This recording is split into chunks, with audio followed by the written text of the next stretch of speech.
Mari belajar dari Italia. Apa yang sebenarnya terjadi di Italia?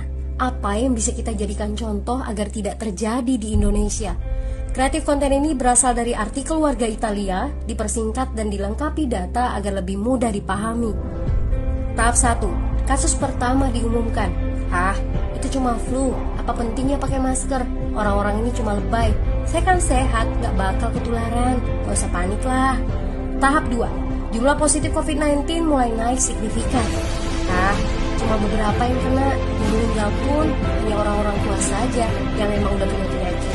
Hidup seperti biasa aja lah. Pacaran, nongkrong bareng temen, jalan-jalan ke mall. Tetap lanjut. Tahap ketiga, jumlah kasus meningkat dengan cepat, berlipat ganda dalam 1 hari. Tingkat kematian pun bertambah. 7 Maret, lebih dari 5.000 kasus positif COVID-19. Zona merah diberlakukan di Italia. Wilayah yang dikarantina hampir 25% dari luas Italia. Sekolah dan universitas tutup, tapi tempat kerja, bar, dan restoran masih buka. Sementara itu, 75% wilayah lain masih menganggap enteng COVID-19. Anjuran mencuci tangan ada di mana-mana, tapi sekadar anjuran dan tak banyak yang melakukan. Tahap 4. Jumlah kasus meningkat pesat. Sekolah dan universitas ditutup selama sebulan. Darurat nasional pun diberlakukan. Rumah sakit menambah kapasitas, seluruh kamar dibersihkan untuk memberi ruang bagi pasien COVID-19. Tapi tak ada cukup dokter dan perawat.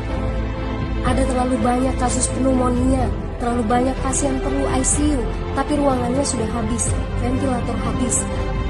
Pada titik ini seperti kondisi dalam perang. Dokter harus memilih siapa yang akan diobati berdasarkan peluang bertahan hidup.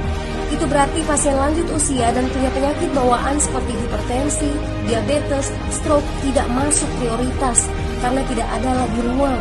Sistem layanan kesehatan seketika runtuh. Tahap 5.